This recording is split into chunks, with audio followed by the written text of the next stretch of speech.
northeastern Rock County in south central Wisconsin, western Waukesha County in southeast Wisconsin, northwestern Walworth County in southeast Wisconsin until 5 p.m. At 3:56 p.m., a severe thunderstorm was located over Whitewater, moving northeast at 35 miles an hour. Number 2. Hazard. EAS number 2. 60 miles Today, an hour since I was home.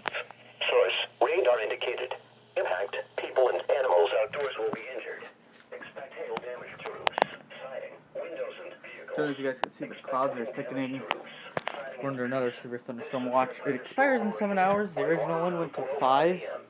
But now we're under another severe thunderstorm watch until it's at 7 hours. 35 p.m. Delafield and Black Law Bell around 4:40 p.m. Okauchee Lake Severe around thunderstorm warning. 4:45 p.m. Other locations impacted by the severe thunderstorm include Shaniqua, Millard, Lake Black Law Bell, Hebron, National Weather Service Milwaukee, Rome, Kibitz, Mapleton, Pipersville, and Monterey.